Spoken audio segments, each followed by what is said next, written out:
Hi Karna ಧಾರಾವಾಹಿಯ ಮುಂದಿನ ಸಂಚಿಕೆಯನ್ನು ತಿಳಿಸ್ತಾ ಹೋಗ್ತೀನಿ. ಯಾರೆಲ್ಲ ನನ್ನ ಚಾನಲ್ನ ಫಸ್ಟ್ ಟೈಮ್ ನೋಡ್ತಾ ಇದ್ದೀರೋ ಪ್ಲೀಸ್ ಸಬ್ಸ್ಕ್ರೈಬ್ ಮಾಡಿ, ಹಾಗೆ ಲೈಕ್ ಮಾಡಿ. ಟಿವಿಗೂ ಮುಂಚೆ ನೋಡಿ ಕರ್ಣ ಸೀರಿಯಲ್. ಹಾಗೆ ಇವತ್ತಿನ ಸಂಚಿಕೆಯಲ್ಲಿ ಏನಾಗುತ್ತೆ ಅಂದರೆ, ಇಲ್ಲಿ ಹೇಗಾದರೂ ಮಾಡಿ ಮಾಲತಿಗೆ ಡ್ರೈವಿಂಗ್ನ ಕಲಿಸ್ಲೇಬೇಕು ಅಂತಂದ್ಬಿಟ್ಟು ನಿಧಿ ಹಾಗೆ ಕರ್ಣ ಒಂದು ಪ್ಲ್ಯಾನ್ನ ಮಾಡಿರ್ತಾರೆ. ಅದೇ ರೀತಿ ರಮೇಶ್ಗೆ ಗೊತ್ತಾಗಲೇಬಾರ್ದು. ನಮ್ಮ ಅತ್ತೆ ಯಾವುದರಲ್ಲೂ ದಡ್ಡಿ ಅಲ್ಲ, ನಮ್ಮ ಅತ್ತೆ ಎಲ್ಲದರಲ್ಲೂ ಜಾಣೆ, ನಮ್ಮ ಅತ್ತೆಗೆ ಎಲ್ಲದು ಸಹಿತ ಬರುತ್ತೆ. ನಮ್ಮ ಅತ್ತೆನ ಎಲ್ಲದರಲ್ಲೂ ಗೆಲ್ಲಿಸ್ಬೇಕು. ನಮ್ಮ ಅತ್ತೆ ಯಾವತ್ತೂ ಹಿಂದೆ ಇರಬಾರ್ದು, ಯಾವತ್ತೂ ನಾಲ್ಕು ಮೂಲೆ ಒಳಗೆ ಇರೋದನ್ನ ನಾನು ನೋಡಲೇಬಾರ್ದು. ನಮ್ಮ ಅತ್ತೆ ಸ್ವತಂತ್ರವಾಗಿ ಎಲ್ಲರೊಟ್ಟಿಗೆ ಮರಿಬೇಕು, ಯಾವತ್ತೂ ಸಹಿತ ಅವ್ರು ಹಿಂದೆ ಜರಿಲೇಬಾರ್ದು, ಯಾವುದ್ರಲ್ಲೂ ಕಮ್ಮಿ ಇಲ್ಲ ಅಂತ ಅಂದ್ಬಿಟ್ಟು ನಮ್ಮ ಅತ್ತೆ ಮುಂದೆ ಬರಲೇಬೇಕು ಅಂತ ಅಂದ್ಬಿಟ್ಟು ನಿಧಿ ಹಾಗೆ ಕರ್ಣ ಒಂದು ಪ್ಲ್ಯಾನ್ನ ಮಾಡಿ, ಅಂದರೆ ಇವತ್ತು ನನ್ನ ತಂದೆ ಡ್ರೈವಿಂಗೇ ಬರಲ್ಲ ಅಂತ ಅಂದ್ಬಿಟ್ಟು ಹನ್ಸಿಡಿದ್ದಾರೆ. ಅವ್ರಿಗೆ ನಾವು ಇವತ್ತು ಡ್ರೈವಿಂಗ್ ಕಲಿಸ್ಲೇಬೇಕು, ನಮ್ಮ ಅತ್ತೆ ಈಗಿನ ಕಲಿಸ್ ಸೊಸೆ ಥರ ಇರಲೇಬೇಕು ಅಂತ ಅಂದ್ಬಿಟ್ಟು ಇಲ್ಲಿ ನಿಧಿ ಹಾಗೆ ಕರ್ಣ ಸೇರಿಕೊಂಡು ಅಂದರೆ ಒಂದು ಡ್ರೈವಿಂಗ್ ಕ್ಲಾಸಿಗೆ ಸೇರಿಸಿರ್ತಾರೆ. ಸರಿ ಅಂತ ಅಂದ್ಬಿಟ್ಟು ಇವತ್ತು ಪ್ರತಿನಿತ್ಯ ಥರ ಡ್ರೈವಿಂಗ್ ಕ್ಲಾಸಿಗೆ ಹೊರಡ್ತಾರೆ. ಅದನ್ನು ಇಲ್ಲಿ ಸುಮತಿ ಇದ್ದಳು ಅದನ್ನು ನೋಡಿಬಿಟ್ಟು, ಇಲ್ಲ ಹೇಗಾದರೂ ಮಾಡಿ ಇದನ್ನು ನಾನು ನಮ್ಮ ರಮೇಶ್ ಸರ್ಗೆ ಹೇಳ್ಕೊಡ್ಲೇಬೇಕು, ಇದನ್ನು ಹೇಳಿದಾಗೆ ಅವ್ರಿಗೆ ಒಂದು ಗತಿ ಕಾಣೋದು. ಏನೋ ಪ್ಲ್ಯಾನ್ ಮಾಡಿಕೊಂಡು ಸುಮ್ಮನೆ ದೇವಸ್ಥಾನಕ್ಕೆ ಹೋಗ್ತೀನಿ ಅಂತ ನಾಟಕ ಆಡ್ತೀರಾ ಅಂತ ಅಂದ್ಬಿಟ್ಟು ಇಲ್ಲಿ ಸುಮತಿ ಇದ್ದಳು ರಮೇಶ್ ತಕ ಎಲ್ಲ ವಿಚಾರನ ಹೇಳ್ತಾಳೆ. ನೀನು ಹೇಳ್ತಿರೋ ಸುಳ್ಳು ಅಂತಲೂ ಕೇಳ್ದೇನೆ, ಸರಿ ಬಾ ಹೋಗಿ ನೋಡೋಣ ಅಂತ ಅಂದ್ಬಿಟ್ಟು ಇಲ್ಲಿ ಸುಮತಿ ಹಾಗೆ ರಮೇಶ ದೇವಸ್ಥಾನ ಕಡೆ ಹೊರಡ್ತಾರೆ. ಹಾಗೆ ಇಲ್ಲಿ ನಿಧಿ ಹಾಗೆ ಇಲ್ಲಿ ಮಾಲತಿ ಇದ್ದರು ಕಾರ್ ಡ್ರೈವಿಂಗಿಗೆ ಹೋಗಿರ್ತಾರೆ. ಅವಾಗ ಅದೇ ರೀತಿ ಇಲ್ಲಿ ಬಂದಿರೋ ಅಂದರೆ ಕ್ಯಾಬ್ ಬರುತ್ತೆ. ಅವಾಗ ಸರಿ ಡ್ರೈವಿಂಗಿಗೆ ಕೂತ್ಕೊಳ್ಳಿ ಅಂದಾಗ ಇಲ್ಲಿ ಮಾಲತಿ ಇದ್ದಳು ಗಾಡಿನ ಸ್ಟಾರ್ಟ್ ಮಾಡಿ ಚೆನ್ನಾಗಿ ಗಾಡಿ ಓಡಿಸ್ಕೊಂಡು ಹೋಗ್ತಿರ್ತಾಳೆ. ಆವಾಗ ನಿಧಿ ಇದ್ದಳು, ಅದೇ ನೀವು ತುಂಬಾ ಚೆನ್ನಾಗಿ ಗಾಡಿ ಹೊಡಿತಾ ಇದ್ದೀರಾ ಅಂತ ಅಂದ್ಬಿಟ್ಟು ಹೇಳ್ತಾಳೆ. ಅವಾಗ ಸರಿ ಅಂತ ಅಂದ್ಬಿಟ್ಟು ತುಂಬ ಚೆನ್ನಾಗಿ ನೀವು ಗಾಡಿನ ಕಲಿತಾ ಇದ್ದೀರಾ, ಆದಷ್ಟು ಬೇಗ ನೀವು ಇನ್ಮೇಲೆ ಡ್ರೈವಿಂಗ್ನ ಕಲಿತೀರಾ ಅಂತ ಅಂದ್ಬಿಟ್ಟು ನಿಧಿ ಹೇಳ್ತಾಳೆ. ಅದೇ ರೀತಿ ಅವಳಿಗೆ ಕ್ಲಚ್ಚು ಬ್ರೇಕು ಎಲ್ಲದನ್ನು ಸಹಿತ ಹೇಳ್ಕೊಡ್ತಾ ಡ್ರೈವರು ಜೊತೆಗೆ ಕೂತ್ಕೊಂಡು ಅವಳಿಗೆ ಎಲ್ಲ ಸಹಿತ ಹೇಳ್ಕೊಟ್ಟು ಹೋಗ್ತಾ ಇರ್ತಾರೆ.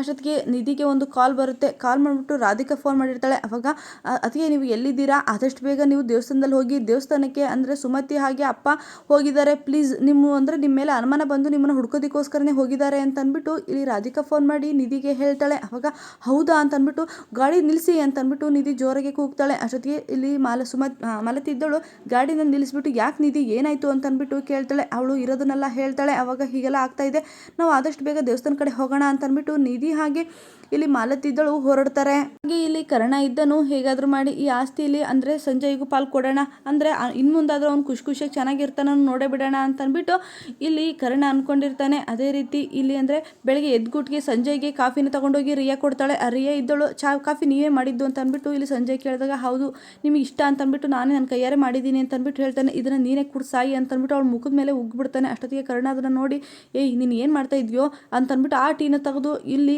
ಸಂಜಯ್ ಮೇಲೆ ಹೋಗ್ತಾನೆ. ನೀನು ಏನು ಮಾಡ್ತಾ ಇದೆಯಾ ಗೊತ್ತಾಯ್ತು ಅಂದಾಗ, ನಾನು ಮಾಡೋದು ಸರಿ ಇದೆ ಅಲ್ಲ, ನೀನು ನಂಬ್ಕೊಂಡು ಬಂದಿರೋ ಹೆಂಡತಿಗೆ ಹೀಗೆಲ್ಲ ಮಾಡ್ತಾ ಇದೆಯಲ್ಲ ಗೊತ್ತಾಗಲ್ವಾ ಅಂದಾಗ, ನಾನು ಯಾವುದೇ ಕಾರಣಕ್ಕೂ ನನ್ನ ಹೆಂಡತಿ ಅಂತ ನಂಬೋದೇ ಇಲ್ಲ ಅಂತ ಅಂದ್ಬಿಟ್ಟು ಇಲ್ಲಿ ಸಂಜಯ್ ಹೇಳ್ತಾನೆ. ನಂಬಲೇಬೇಕು ನೀನು ಅಂತ ಅಂದ್ಬಿಟ್ಟು ಕರ್ಣ ಹೇಳಿ ಅಲ್ಲಿಂದ ಹೊರಟೋಗ್ತಾನೆ.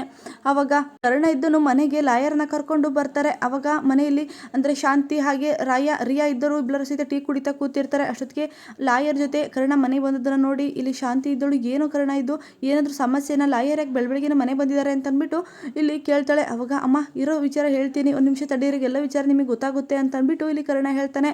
ಆದರೆ ನಿಧಿ ಹಾಗೆ ಮಾಲತಿ ಇದ್ದರು ಹೇಗಾದರೂ ಮಾಡಿ ರಮೇಶ್ ಅವರು ಅಂದರೆ ದೇವಸ್ಥಾನಕ್ಕೆ ಬರೋದ್ರೊಳಗಡೆ ನಾವು ದೇವಸ್ಥಾನಕ್ಕೆ ಹೋಗಬೇಕು ಅಂತ ಅಂದ್ಬಿಟ್ಟು ಅವ್ರು ಇರೋ ಜಾಗದಿಂದ ದೇವಸ್ಥಾನ ತನಕ ಓಡಿ ಹೊರಡ್ತಾರೆ. ಅವಾಗ ನನ್ನ ಕೈಲಿ ಯಾವತ್ತೂ ಓಡೋಕ್ಕೆ ಆಗ್ತಾಯಿಲ್ಲ ನಿಧಿ, ನಾವು ಅಕಸ್ಮಾತ್ ಹೋಗೋದ್ರೊಳಗಡೆ ಅವ್ರೇನಾದರೂ ಬಂದುಬಿಟ್ಟಿದ್ರೆ ನಮ್ಮ ಗತಿಗೆ ಏನಾಗಬೇಡ, ಅಯ್ಯೋ ದೇವರೇ ಅವತ್ತು ಹೊಡೆದಂಗೆ ಇವತ್ತು ಹೊಡೆದ್ಬಿಟ್ರೆ ನನಗೆ ಅಂತ ಅಂದ್ಬಿಟ್ಟು ಇಲ್ಲಿ ಮಾಲತಿ ತುಂಬಾ ಭಯ ಪಡ್ತಾಳೆ. ಅವಾಗ ಅಮ್ಮ ಏನೂ ಆಗಲ್ಲ, ನಿನ್ನ ಜೊತೆ ನಾನು ಇದ್ದೀನಿ, ಅದು ಹೇಗಾದರೂ ಮಾಡಿ ಆ ದೇವರು ಅಂದರೆ ಆ ಕೃಷ್ಣ ನಮ್ಮನ್ನಿಬ್ಬರನ್ನು ಕಾಪಾಡ್ತಾನೆ, ಪ್ಲೀಸ್ ಬಾರಮ್ಮ ಬೇಗ, ಆದಷ್ಟು ಬೇಗ ಓಡಿ ಹೋಗಿ ನಾವು ಅಲ್ಲಿರೋಣ ಅಂತ ಅಂದ್ಬಿಟ್ಟು ನಿಧಿ ಇದ್ದಳು ಸುಮತಿ ಅಂದರೆ ಮಾಲತಿನ ಕರ್ಕೊಂಡು ಹೋಗ್ತಾಳೆ. ಇಲ್ಲಿ ಮಾಲತಿ ಹಾಗೆ ನಿಧಿ ಅಲ್ಲಿ ದೇವಸ್ಥಾನಕ್ಕೆ ಹೊರಡ್ತಾರೆ. ಅಷ್ಟೊತ್ತಿಗೆ ಸುಮತಿ ಹಾಗೆ ರಮೇಶ್ ಅವರು ಸಹಿತ ದೇವಸ್ಥಾನಕ್ಕೆ ಎಂಟ್ರಿ ಕೊಟ್ಟೇ ಬಿಡ್ತಾರೆ. ಅವಾಗ ಬನ್ನಿ ಒಳಗಡೆ ಇದಾರೆ ಇಲ್ಲ ಅಂತ ನೋಡೋಣ ಅಂತ ಅಂದ್ಬಿಟ್ಟು ಇನ್ನೇನು ಸುಮತಿ ಹಾಗೆ ಮಾಲತಿ ಒಳಗಡೆ ಹೊರಡ್ತಾರೆ. ಅಷ್ಟೊತ್ತಿಗೆ ಅಲ್ಲಿಗೆ ರಮೇಶ ಹಾಗೆ ಇಲ್ಲಿ ನಿಧಿ ಹಾಗೆ ಮಾಲತಿ ಬರ್ತಾರೆ. ಅವಾಗ ನೋಡಿ ಅವ್ರು ಹೋಗ್ತಾ ಇದ್ದಾರೆ, ನಾವು ಆದಷ್ಟು ಬೇಗ ಒಳಗಡೆ ಹೋಗೋಣ ಬನ್ನಿ ಅಂತ ಅಂದ್ಬಿಟ್ಟು ಅಡ್ಡ ರೋಟದಿಂದ ಅಂದರೆ ಹಿಂದೆಗಡೆಯಿಂದ ಹೋಗಿ, ಸರಿ ಅಮ್ಮ ಈಗ ಹೋದರೆ ಸರಿ ಹೋಗಲ್ಲ, ಫಸ್ಟ್ ನೀವು ಸ್ಯಾರಿನ ಚೇಂಜ್ ಮಾಡ್ಕೊಂಬೋಗಿ ಅಂತ ಅಂದ್ಬಿಟ್ಟು ಇಲ್ಲಿ ನಿಧಿ ಇದ್ದಳು ಅಂದರೆ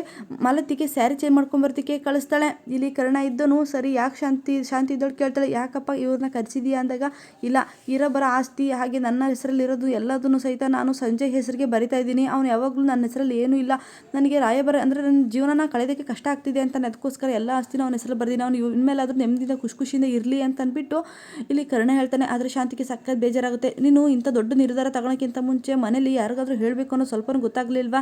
ಇಂಥ ದೊಡ್ಡ ವಿಚಾರನ ಅಲ್ಲ ಕಣೋ, ಇಷ್ಟು ದಿವಸ ನಡ್ಸ್ಕೊಂಬಂದಿರೋದು ನಿನ್ನ ಹೆಸರನ್ನೆಲ್ಲ ಕೆಡಿಸೇ ಇಟ್ಬಿಡ್ತಾನೆ ಕಣೋ, ಅವ್ನು ಎಂತನೋ ಅಂತ ಗೊತ್ತಿದ್ದು ಅವನ ಹೆಸರಿಗೆ ನೀನು ಎಲ್ಲ ಬರಿತಾ ಇದೆಯಲ್ಲ, ಗೊತ್ತಾಗಲ್ವಾ ನಿನಗೆ ಅಂತ ಅಂದ್ಬಿಟ್ಟು ಕೇಳ್ತಾನೆ. ಆವಾಗ ಇಲ್ಲ ಅಂತ ಅಂದ್ಬಿಟ್ಟು ಇಲ್ಲಿ ಶಾಂತಿ ಏನು ಮಾಡಿದ್ರು ಕೇಳಲ್ಲ. ನೋಡಿ ಅಮ್ಮ, ಅವನಿಗೂ ಅವನ ಹಕ್ಕಿದೆ, ಏನು ಮಾಡೋಕ್ಕಾಗಲ್ಲ, ಅವನು ಸ್ವಲ್ಪ ನಿಭಾಯಿಸ್ಲಿ, ಗೊತ್ತಾಗುತ್ತೆ ಅಂತಂದು ಆ ಹಾಸ್ಪಿಟ್ಲ್ ಹೆಸರು ಅವನ ಹೆಸರು ಬರಿಬೇಡ ಕಣೋ, ಅವನ್ನೆಲ್ಲ ಹಾಳು ಮಾಡಿಬಿಡ್ತಾನೆ, ನಿನ್ನ ಹೆಸರನ್ನ ಕೆಡಿಸ್ಬಿಡ್ತಾನೆ ಕಣೋ ಅಂತ ಅಂದ್ಬಿಟ್ಟು ಶಾಂತಿ ಎಷ್ಟು ಹೇಳೋದನ್ನ ಕೇಳಲ್ಲ. ಅವಾಗ ಇರಲಿ ಬಿಡಿ ಅಮ್ಮ, ಅವನು ನಿಮ್ಮ ಮೊಮ್ಮಗನೇ ತಾನೆ, ಅವನು ಸ್ವಲ್ಪ ದಿವಸ ಅವನು ಎಂಜಾಯ್ ಮಾಡಲಿ, ಅವನಿಗೂ ಇದರ ಹಕ್ಕಿದೆ ತಾನೆ ಅಂತ ಅಂದ್ಬಿಟ್ಟು ಇಲ್ಲಿ ಕರ್ಣ ಹೇಳಿ ಸರಿ ತಗೋ ಸಂಜಯ್ ಅಂತ ಅಂದ್ಬಿಟ್ಟು ಸಂಜಯ್ ಕೈಗೆ ಪತ್ರ ಕೊಡ್ತಾರೆ. ಅವಾಗ ಶಾಕ್ ಆಗುತ್ತೆ. ಶಾಂತಿ ಸಖತ್ ಬೇಜಾರು ಮಾಡಿಕೊಂಡು ನಿಂತಿರ್ತಾಳೆ. ಇಲ್ಲಿ ನಿಧಿ ಒಬ್ಬಳೆ ದೇವ್ರ ತಕ್ಕ ಕೈ ಮುಕ್ಕೊಂಡು ನಿಂತಿರ್ಬೇಕಾದ್ರೆ ಅಲ್ಲಿಗೆ ರಮೇಶ ಹಾಗೆ ಸುಮತಿ ಬರ್ತಾರೆ. ನೋಡ್ರಿ ಅಲ್ಲಿ ಅಂದರೆ ನಿಧಿ ಇದ್ದಾಳೆ ಅಂದಾಗ ಹಾಂ ನೀನು ನೋಡಿ ಫಸ್ಟು ಅಂತ ಅಂದ್ಬಿಟ್ಟು ಇಲ್ಲಿ ರಮೇಶ ಹೇಳ್ತಾನೆ. ಹೌದು ನಿಧಿ ಏನೋ ಇದ್ದಾಳೆ, ಹಾಗಾದರೆ ಅಕ್ಕೆ ಎಲ್ಲಿ? ಅಕ್ಕನೂ ಇದ್ದಾಳೆ, ಅಕ್ಕ ಇಲ್ಲ, ಹಾಗಾದರೆ ಡ್ರೈವರ್ ಕ್ಲಾಸಿಗೆ ಕಳಿಸ್ಬಿಟ್ಟು ಇವಳು ಒಬ್ಬಳೆ ಬಂದಿರೋಂಗೆ ಕಾಣಿಸ್ತಾಳೆ, ಬನ್ನಿ ಅಮ್ಮವ ಅಂತಂದ್ಬಿಟ್ಟು ಕರ್ಕೊಂಡು ಒಳಗಡೆ ಹೋಗ್ತಾಳೆ. ಅವಾಗ ನಿನಗೆ ಏನೇನು ಮಾಡಬೇಕು ಅಂತ ಇದೆಯೋ ಬಾ ನೋಡೋಣ ಅಂತಂದಾಗ ನಿಧಿ ಅಂದಾಗ ಅಯ್ಯೋ ಮಾವ ನೀವೇನಿಲ್ಲಿ? ಅಯ್ಯೋ ದೇವ್ರೆ, ಹೇಗೋ ದೇವಸ್ಥಾನಕ್ಕೆ ಬಂದ್ರಲ್ಲ, ಸದ್ಯ ದೇವರಾದ್ರೂ ನಿಮ್ಮನ್ನು ಕರೆಸ್ಕೊಂಡಲ್ಲ, ಒಳ್ಳೇದಾಗಲಿ. ಯಾಕೆ ಅಂದಾಗ ಸರಿ ಮಾಲತಿಯಲ್ಲಿ ಅಂತಂದು ಕೇಳ್ತಾರೆ. ಅಯ್ಯೋ ನಿಮ್ಮ ಹೆಂಡತಿ ನೋಡಂಗಾಗಿ ಬಂದಿದ್ದೀರಾ? ನಿಮ್ಮ ಹೆಂಡತಿ ಬಿಟ್ಟು ನೀವು ಒಂದು ನಿಮಿಷನೇ ಇರಲ್ವಾ? ಸದ್ಯ ನಿಮ್ಮ ಹೆಂಡತಿಗೋಸ್ಕರನಾದ್ರೂ ಬಂದ್ರಲ್ಲ ಅಂತಂದ್ಬಿಟ್ಟು ಇಲ್ಲಿ ನಿಧಿ ಹೇಳ್ತಾಳೆ. ಫಸ್ಟು ನಾನು ಕೇಳೋ ಕ್ವಶನ್ಗೆ ಆನ್ಸರ್ ಮಾಡು, ಅದನ್ನು ಬಿಟ್ಟು ಇಲ್ಲೂ ಸಲ್ಲದೆಲ್ಲ ಮಾತಾಡೋಕ್ಕೆ ಹೋಗ್ಬೇಡ, ನನಗೆ ಕೇಳ್ತಾ ಇರೋದಕ್ಕೆ ಮಾತ್ರ ಆನ್ಸರ್ ಮಾಡು ಅಂತಂದ್ಬಿಟ್ಟು ಇಲ್ಲಿ ರಮೇಶ ಹೇಳ್ತಾನೆ. ಅಯ್ಯೋ ಸರ್, ನಿಮ್ಮ ಹೆಂಡತಿನ ಬಿಟ್ಟಿರೋಕ್ಕಾಗಲ್ಲ ಅಂತ ನಮ್ಗೆ ಗೊತ್ತು ಸರ್, ಒಂದು ನಿಮಿಷ ಇರಿ ಅಂದರೆ ಸೀರೆ ಮೇಲೆ ಪೂಜೆ ಮಾಡ್ಬೇಕಾದ್ರೆ ಸ್ವಲ್ಪ ಎಣ್ಣೆ ಚೆಲ್ತು, ಅದನ್ನು ಕ್ಲೀನ್ ಮಾಡ್ಕೊಂಬರೋದಕ್ಕೆ ವಾಶ್ರೂಮ್ ಕಡೆ ಹೋಗಿದ್ದಾರೆ, ಬರ್ತಾರೆ ಇರಿ ಅಂತ ಅಂದ್ಬಿಟ್ಟು ಇಲ್ಲಿ ನಿಧಿ ಹೇಳ್ತಾಳೆ. ಅವಾಗ ಸರಿ ಅಂತಂದ್ಬಿಟ್ಟು ಹೊರಗಡೆನೇ ವೇಟ್ ಮಾಡ್ತಾರೆ. ಇಷ್ಟೊತ್ತಾದರೂ ಬರಲಿಲ್ವಲ್ಲ, ನೀನೇನೋ ಸುಳ್ಳು ಹೇಳ್ತಾ ಇಲ್ಲ ತಾನೆ, ಅಂದರೆ ಮಾಲತಿ ಡ್ರೈವಿಂಗ್ ಕ್ಲಾಸಿಗೆ ಹೋಗಿದ್ದಾಳೆ ತಾನೆ ಅಂತ ಅಂದ್ಬಿಟ್ಟು ಇಲ್ಲಿ ಸುಮತಿಗೆ ಹೇಳ್ತಾಳೆ. ಏನತೆ ಚಿಕ್ಕತೆ ನೀವೇನು ಹೀಗೆ ಹೇಳ್ತಾ ಇದ್ದೀರಾ? ನಾವಾ ಡ್ರೈವಿಂಗ್ ಕಲ್ಸ ಯಾವಾಗ ಅಂತ ಅಂದ್ಬಿಟ್ಟು ಕೇಳ್ತಾಳೆ. ಏನೋ ಮಿಸ್ಕತ್ ನಡೀತದಲ್ಲ ಅಲ್ಲಿ ಅಂತ ಅಂದ್ಬಿಟ್ಟು ಇಲ್ಲಿ ಸುಮತಿ ಮನಸ್ಸಲ್ಲೇ ಅನ್ಕೊತಿರ್ತಾಳೆ. ನೋಡಿ ಅತ್ತೆ, ನೀವು ಸುಮ್ಮನೆ ಅನುಮಾನ ಪಡಬೇಡಿ, ಅಮ್ಮ ಬರ್ತಾರೆ ಇರಿ ಅಂದಾಗ ಇಷ್ಟೊತ್ತಾದರೂ ಬರಬೇಕಾ ಅಂದಾಗ ನಿಧಿ ಯೋಚನೆ ಮಾಡ್ತಾ ನಿಂತಿರ್ತಾಳೆ. ಅಷ್ಟೊತ್ತಿಗೆ ಅಂದರೆ ಮಾಲತಿ ಇದ್ದಳು ಅಂದರೆ ಹೆಜ್ಜೆ ನಮಸ್ಕಾರ ಹಾಕ್ಕೊಂಡು ಬರ್ತಿರ್ತಾಳೆ. ನೋಡಿ ಅಮ್ಮ ಬಂದೇ ಬಿಟ್ರು ಅಂತಂದ್ಬಿಟ್ಟು ನಿಧಿ ಹೇಳ್ತಾಳೆ. ಯಾವ ಕಡೆ ಅಂತಂದ್ಬಿಟ್ಟು ಇಲ್ಲಿ ಸುಮತಿ ಇದ್ದಳು ನೋಡ್ತಿರ್ಬೇಕಾರೆ ರಮೇಶ ಇದ್ದನು, ನೋಡು ಅಲ್ಲಿ ಬರ್ತಿದ್ದಾರೆ, ಕಣ್ಣ ಕ್ಲೀನಾಗಿ ತರಿಸ್ಕೊಂಡು ನೋಡು. ಅಲ್ಲ ನಿನಗೆ ಅನುಮಾನ ಬರೋದಲ್ಲ, ನನಗೂ ಅನುಮಾನ ಬರೋ ಮಾಡ್ತೀಯಲ್ಲ, ಸರಿ ಬಾಯಿಲಿ ಅಂತಂದ್ಬಿಟ್ಟು ಅಂದರೆ ಮಾಲತಿ ಹತ್ರ ಹೋಗ್ತಾರೆ. ಮಾಲತಿ ದೇವ್ರ ತಕ್ಕ ಬೇಡ್ಕೊತಿರ್ಬೇಕಾದ್ರೆ ಹಿಂದೆ ಬಂದು ರಮೇಶ ನಿಂತ್ಕೊತಾನೆ. ಅವಾಗ ರೀ ನೀವೇ ನಿಲ್ಲಿ ಮಾಲತಿ ಅಂದರೆ ಸುಮತಿ ನೀನೇ ನಿಲ್ಲಿ ಬರ್ತಾ ಇದೆಯಾ? ಏನು ಇಬ್ಬರು ಇದ್ದಕ್ಕಿದ್ದಂಗೆ ದೇವಸ್ಥಾನ ಕಡೆ ಬಂದಿದ್ದೀರಾ? ಸರಿ ಏನು ಬರೋದು ಬಂದಿದ್ದೀರಾ, ದೇವ್ರ ತಕ್ಕ ಆಶೀರ್ವಾದ ತೊಗೊಂಡು ಪ್ರಸಾದ ತೊಗೊಂಡು ಹೋಗುವಂತ್ರಿ ಅಂತ ಅಂದ್ಬಿಟ್ಟು ಇಲ್ಲಿ ಮಾಲತಿ ಹೇಳ್ತಾಳೆ. ಅವಾಗ ಹ್ಞೂ ಸರಿ ಬಂದಿದ್ದೀನಲ್ಲ, ಸರಿ ತಗೋ ಅಂತ ಅಂದ್ಬಿಟ್ಟು ಇಲ್ಲಿ ರಮೇಶ ಹೇಳ್ತಾನೆ. ಅವಾಗ ಇಲ್ಲಿ ಸುಮತಿ ಇದ್ದಳು. ಅಕ್ಕ ನೀವು ಬರಬೇಕಾದ್ರೆ ಇದೇ ಬಟ್ಟೆಲಿ ಬಂದಿದ್ರಾ? ನೀವು ಡ್ರೆಸ್ ಹಾಕೊಂಡು ಬಂದಿತ್ತಾನೆ ಅಂತ ಅಂದ್ಬಿಟ್ಟು ಕೇಳ್ತಾಳೆ. ಏನು ಬರಬೇಕಾದ್ರೆ ಡ್ರೆಸ್ ಹಾಕೊಂಡ್ಬಂದಿದ್ನಾ? ನಾನು ಬರಬೇಕಾದ್ರೂ ಇದೇ ಸೀರೆ ಉಟ್ಕೊಂಡ್ಬಂದಿದ್ದು ಅಲ್ಲ, ನಾನು ಡ್ರೆಸ್ ಹಾಕೊಂಡ್ಬಂದಿದ್ದೆ, ರೋಡಲ್ಲೇ ಸೀರೆ ಚೇಂಜ್ ಮಾಡಬೇಕಾಗುತ್ತಾ? ಏನು ಮಾತಾಡ್ತಿದ್ದೀಯಾ ಸುಮತಿ ನೀನು ಅಂತ ಅಂದ್ಬಿಟ್ಟು ಮಾಲತಿ ಹೇಳ್ತಾಳೆ. ಅವಾಗ ಏನೂ ಮಿಸ್ ಹೊಡಿತಿದೆ ಮಾವ ಇಲ್ಲಿಂದಾಗ, ಮಿಸ್ ಹೊಡಿತಿರೋದು ನಿನಗಲ್ಲ, ಎಲ್ಲ ನಮಗೂ ತಲೆ ತಿಂತೀಯಲ್ಲ, ಫಸ್ಟ್ ನೀನು ಯಾವುದೋ ಗುರುಗಳು ತಕ್ಕ ಹೋಗಿ ನಿನ್ನ ತಲೆಗೆ ಏನಾಗಿದೆ ಅಂತ ಚೆಕ್ ಮಾಡಿಸ್ಕೊ. ನೀನು ತಲೆ ತಿನ್ನೋದಲ್ಲದೆ ನನಗೂ ತಲೆ ತಿಂತೀಯಲ್ಲ ಸುಮತಿ, ಏನಾಗಿದೆ ನಿನಗೆ ಅಂದಾಗ ಅಯ್ಯೋ ಇಲ್ಲ ಇಲ್ಲಿ ಏನೋ ನಡೀತಾ ಇದೆ, ಇವರಿಬ್ಬರು ಏನೋ ಮುಚ್ಚಿಡ್ತಿದ್ದಾರೆ ಮಾವ ಅಂದಾಗ ನನಗೆ ತಲೆ ಕೆಡಿಸ್ಬೇಡ ನಡಿ ಅಂತ ಅಂದ್ಬಿಟ್ಟು ಸರಿ ಸುಮತಿ ಪ್ರಸಾದಕ್ಕೆ ಕೊಡ್ತಿದ್ದಾರೆ, ನೀನು ಪ್ರಸಾದ ಕಂಡ್ರೆ ಇಷ್ಟ ತಾನೇ, ಸ್ವಲ್ಪ ಪ್ರಸಾದ ಇಸ್ಕೊಂಡು ಹೋಗು ಅಂತ ಹೇಳ್ತಾರೆ. ಅವಾಗ ಸರಿ ನೀವೇ ತಿನ್ಕೊಳ್ಳಿ ಅಂತ ಅಂದ್ಬಿಟ್ಟು ಸುಮತಿ ಹಾಗೆ ರಮೇಶ ಅಲ್ಲಿಂದ ಹೊರಡ್ತಾರೆ. ಅವಾಗ ನಿಧಿ ಇದ್ದಳು. ಅಯ್ಯೋ ಚಿಕ್ಕತ್ತೆ ಬನ್ನಿ ಸ್ವಲ್ಪ ಪ್ರಸಾದನ ತೊಗೊಂಡು ಹೋಗಿದ್ರೆ ಚೆನ್ನಾಗಿರ್ತಿತ್ತಲ್ಲ, ಹಾಗೆ ಹೋಗ್ತಾ ಇದ್ದೀರಾ, ಬನ್ನಿ ಅತ್ತೆ ಅಂತ ಅಂದ್ಬಿಟ್ಟು ಇಲ್ಲಿ ನಿಧಿ ಕರೀತಾಳೆ. ನಿನಗೆ ಇದೆ ತಡಿ ಅಂತ ಅಂದ್ಬಿಟ್ಟು ಹೊರಡ್ತಾಳೆ. ಅಲ್ಲ ನಮ್ಮನ್ನೇ ಎಷ್ಟು ಯಾಮರ್ಸಕ್ಕೆ ಬರ್ತಿದ್ದಾರೆ ನೋಡು ಅಂತ ಅಂದ್ಬಿಟ್ಟು ಇಲ್ಲಿ ನಿಧಿ ಅನ್ಕೊತಾಳೆ. ಅಪ್ಪ ದೇವ್ರೆ, ಹೇಗೋ ನಮ್ಮನ್ನು ಇವರಿಂದ ಕಾಪಾಡ್ದಲ್ಲ, ಅಷ್ಟು ಸಾಕಪ್ಪ ಅಂತ ಅಂದ್ಬಿಟ್ಟು ನಿಧಿ ಹಾಗೆ ಮಾಲತಿ ಕೈ ಮುಗಿತಾರೆ. ಇಲ್ಲಿ ಕರ್ಣ ಇದ್ದನು ತನ್ನ ಆಸ್ತಿಯ ಎಲ್ಲ ಹಕ್ಕುಗಳನ್ನು ಸಹಿತ ಇಲ್ಲಿ ಸಂಜಯ್ಗೆ ಬರ್ಕೊಡ್ತಾನೆ.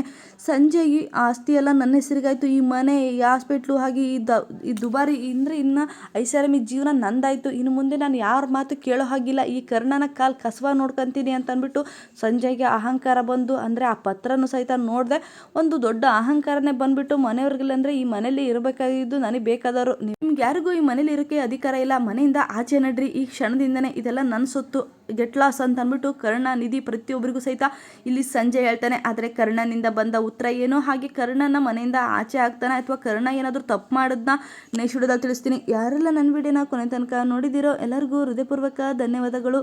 ನೆಕ್ಸ್ಟ್ ವಿಡಿಯೋದಲ್ಲಿ ಸಿಗ್ತೀನಿ, ಬಾಯ್. ಪ್ಲೀಸ್ ಕರ್ಣ ಧಾರಾವಾಹಿ ಇಷ್ಟಪಡೋರು ಸಬ್ಸ್ಕ್ರೈಬ್ ಮಾಡೋದು ಮಾತ್ರ ಮರಿಬೇಡಿ.